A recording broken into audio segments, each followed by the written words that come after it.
Alright, hey everyone, back again with another vinyl finds here.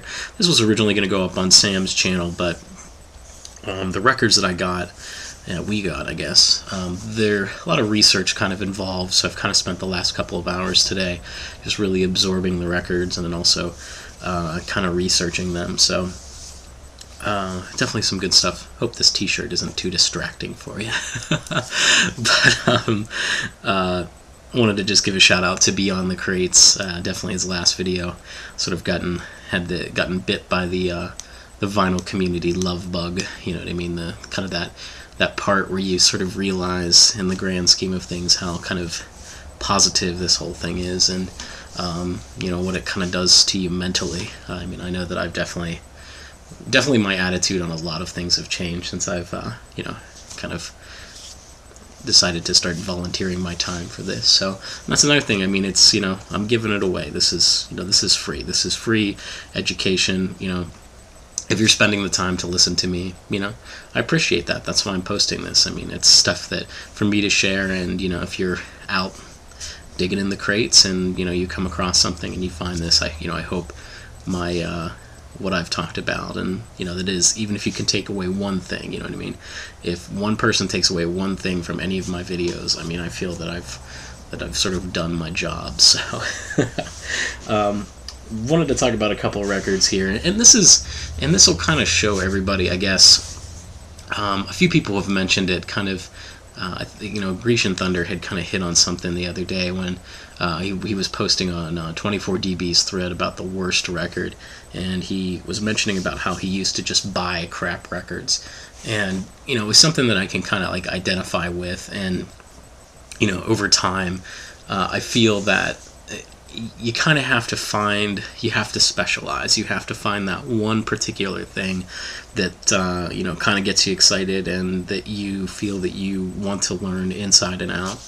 And you know, and a couple of people, I mean, I don't want to just start naming names and kind of saying different things, but you know, there's even some conversations that I've had with people where they've talked about, you know, that I don't really listen to jazz music. You know, I have a few jazz records.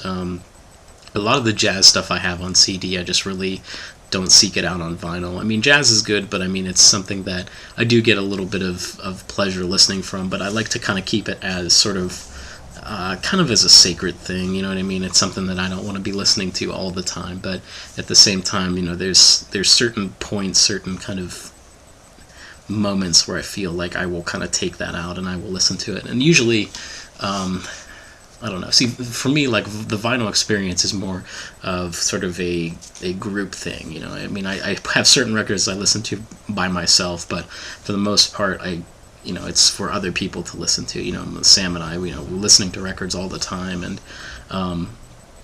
but for me, jazz is more sort of like is sort of a single person kind of thing. You know, I went through and I have all those Miles Davis expanded box sets. I think I'm only missing like 2 or 3, but I have, you know, the majority of them, the really good ones. I think I don't have the On the Corner one, but it's learning things sort of, you know, as musicianship. You know, I started picking up on the different themes that Miles Davis would have and how he would sort of put those in there, and you know, kind of that never play the same thing twice. You know, that's kind of how jazz music goes.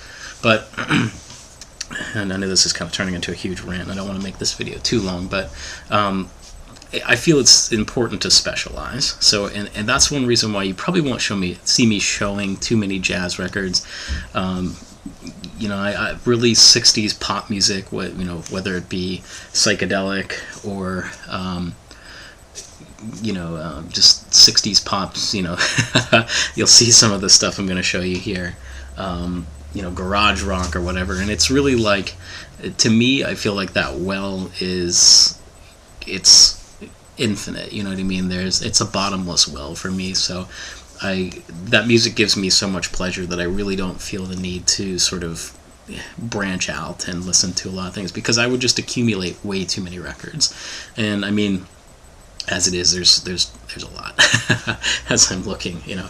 I have a lot of stuff, and it's just, you know, that I need to be focused at the same time, as well as being able to be, you know, kind of exploring my horizons and things like that. You know, I've showed this, and I know, of course, my Endless Trip book, and I always busted out. I was just reading it here a moment ago while I was listening to some of the albums. This is just, the all about North American 60s and 70s pop psychedelic music and all that. And I just, you know what I mean? I think I've read it cover to cover probably about 4 or 5 times now since I got it, at the beginning of the summer. But just a couple of things. This first record I got. This is something I had on CD for a while, and I just really didn't have any other ones like it. Robert Johnson, King of the Delta Blues Singers. When I first started learning how to play guitar and things like that, I kind of looked to this album as far as with you kind of hear on how they do, how what is done, and then you sort of take that to the next level. This is not an original press. It's like a mid-70s orange Columbia pressing, but I was excited to find this because you don't really see this floating around too much, especially this particular one. So again, something to be excited about. This is kind of like, as I was saying with my 60s collection stuff. Ellie Greenwich wrote the Do Ron Ron as well as Do Wah Diddy. This is it's called the Triple Threat album. Composes, produces, and sings. I mean, it's kind of a hit or miss album, but yet it's very good, and in the grand scheme of things, does a cover of Nikki Hokey in the Letter. Just kind of really cool stuff. I like it, and like I said, it's just, for me, it's real accessible, and everybody can listen to it.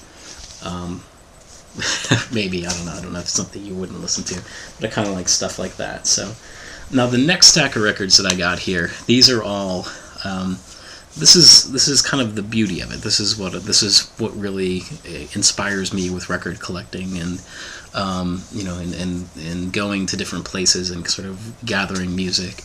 Kind of one of my goals, again, like I said, is just to cover all my ground sort of in that 60s pop genre.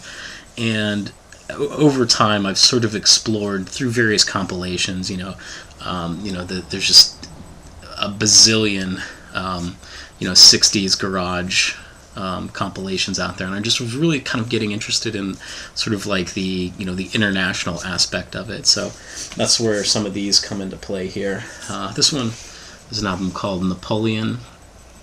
It's by Josemarie Napoleon is what his name is. But this album I just could not find anything about, even on his website, like his official website.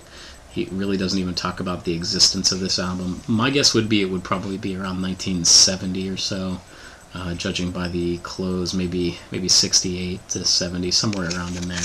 Just really cool stuff, sort of not necessarily flamenco guitar, but just kind of pop guitar songs, really good. He's actually from Mexico, so really cool stuff. And all these, basically, Sam and I went to one of my favorite record stores, and we were there. The parking there is horrible. It's 15 minutes for a quarter, so it's not like ideal, but we got a really good spot, and we pretty much spent 2 hours in the place. And just kind of, we raided their international section. We just went through. They have a listening station. We just pulled a stack of records and then just took all the good stuff from them. And this is sort of what it is. It's sort of the cream of the crop, I'd say. This guy is sort of a French singer, wrote some songs for Francois Hardy, Georges Moustaki. Kind of, he's just all over the place. Sings songs in like so many different languages, as well as English, Spanish, French. So just really cool stuff. This is sort of just like a best of, kind of covering a lot of his stuff from 1960 to about 1965, but just really, really accessible, good stuff to listen to. I really like this, so really cool stuff to find there. This was another interesting find. I believe these guys are from Mexico. They're called the Bel Air Band. It's sort of like what you would kind of expect. I mean, now one thing, and this is very important when it comes to listening to this type of music and what I'm looking for.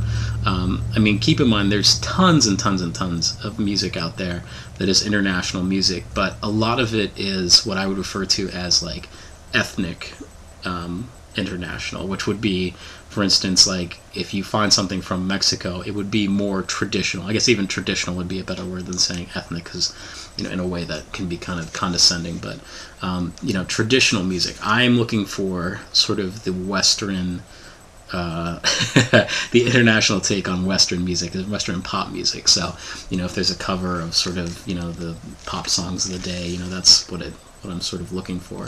There's two guys in this band, and I forget the names now, they do elude me, but they went on by sort of the late 70s. They were in a band called Maz, M-A-Z-Z, which they ended up being sort of very popular, I guess, in sort of the kind of the, the traditional Mexican pop or Latin American, I guess you could say. But again, I don't want to trying to step as softly as I can here. But this is sort of just, kind of like a pop group, sort of what you would kind of expect from. It's not necessarily a garage band. I mean, there's some wah-wah elements, no fuzz guitar by any means. I think it's about 72 or so when this came out, so from what I researched. But it's really good. Fantastic. I think the cover is a very cool looking cover as well.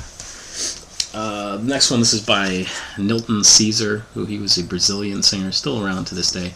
This album is called Yo Soyo, which pretty much has his biggest hit, which was a song called Holiday in India.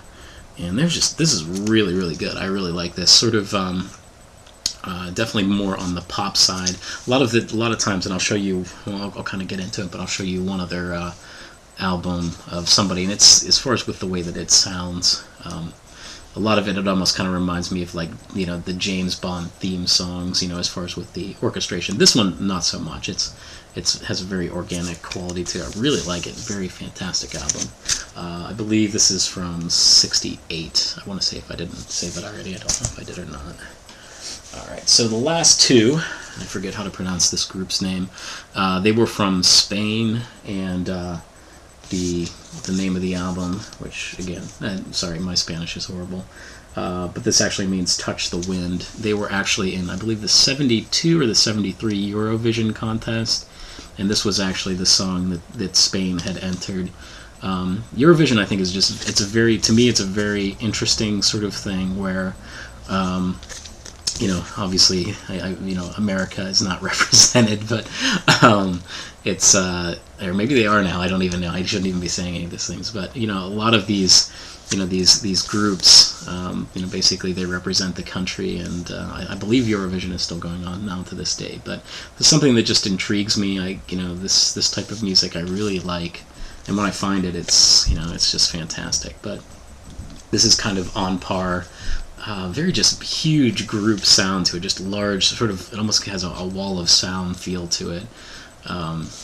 Just great stuff. I don't think, like I said, this is year 72 or 73, I forget when this came out, but, alright, and last but not least, we have Raphael, which Raphael, another Spanish singer, he was, this is, I think, tunes from El Golfo, which there's a few on here, which in the 1970 he was on the Ed Sullivan show, and he performed one of these songs on here, Hava Nagila. This is just a really cool album. 68, I believe, is when this one is actually from, but it's on United Artists Latino, which is, UA Latino. So again, this is just kind of the really interesting stuff that I just kind of, I love this kind of thing, and the 60s and the 70s, or late 60s, actually all the 60s, I would say, sort of is what I specialize in. So, you're not really going to see me post much about metal music and things like that. But I've listened to Ozzy Osbourne. I've had Blizzard of Oz on vinyl, Diary of a Madman. You know what I mean? I've listened to those, but and in the last couple of years or so, it's just really, I've sort of very, very focused my collection, because I found that it's just, if I don't, it's just, things just get out of control, and then you just sort of have too much stuff and all that. But again, there you go, there you have it. So the new vinyl finds, and again, I appreciate everybody for sticking with me here. I know this was another long one, but again, I hope I've enlightened a little bit, and again, if anybody takes anything away from this, that's what it's all about. So have yourself a good rest of your day. Take care.